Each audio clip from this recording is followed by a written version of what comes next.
আমি বেঁচে আছি। তোমার এত চিন্তার কিছু নাই তো। চলো তাড়াতাড়ি চলো, আসো। হ্যাঁ, আমি একটু ফ্রেশ হই তাইলে। চলো। বড় ভাই ভাবি মারা যাবার পরে এই দুইটা বাচ্চা এতিম হয়ে গেছে। এদেরকে আমি ছাড়া কেউ দেখে রাখতে পারে না। আব্বা এদেরকে দেখে রাখতে পারবো না। আমার একটু কাজে যাইতে হইব। তাই আপনারা একটু বলতেছি, বাচ্চা দুইটা আপনাদের বাড়িতে একটু থাকুক। কয়দিন পরে আমি এবার এসে নিয়ে যাব। আপনারা তো বলা হয় নাই যে এই 50,000 টাকা আমি কেমনে জোগাড় করছি।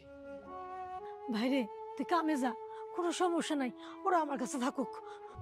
কথা শুনলে মনে হয় 10 নম্বরে শুধু মুখটা সেলাই করে দেই। রাইখে গেল, রেখে দিলাম। হ্যাঁ, এদের খরচা পাতি যারা দেখভাল করে, তোর খরচা পাতি তোর পাবে দিব নাকি? খিলখিল বাই যে শুরু করেছে, কি কি শুরু করেছে? আমাকে বোর্ড থেকে সাসপেন্ড করবে। ও মাই গড, ক্রিকেট বোর্ড থেকে সাসপেন্ড? হ্যাঁ, সেক্ষেত্রে আমার আর ঢাকায় আসা হবে না, ঢাকায় খেলাও হবে না। ও নো, ডোন্ট ওয়ারি, ওরা করতে পারবে না। বলছো? আমার মন বলছে। আর কি বলে তোমার মন? আমার কথা কিছু বলে? না, বলে না, কিচ্ছুই বলে না। God. Anyway, I have to go, late হচ্ছে। চলে যাবে?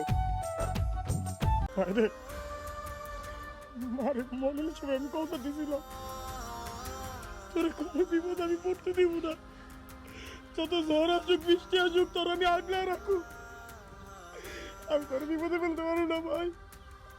আমার আমার কথাটা আমি রাখতে দে। আমি মারে যে কথা দিয়েছিলাম, আমার শেষ কথাটা রাখতে দে ভাই, রাখতে দে। আমার সুখের জন্য আর কত কিছু করবা তুমি, আর কত কিছু। হ্যাঁ, আমি আমি আমি বাবারে খুন করলাম, সেই জানি না তুমি।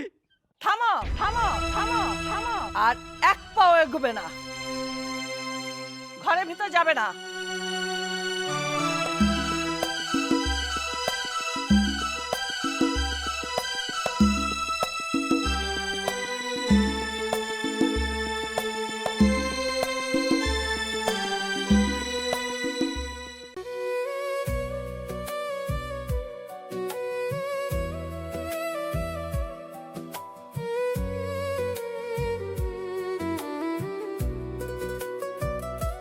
মানিক নামের গরি, ঘরের একটা ছেলে, স্বপ্ন ছিল চোখে তার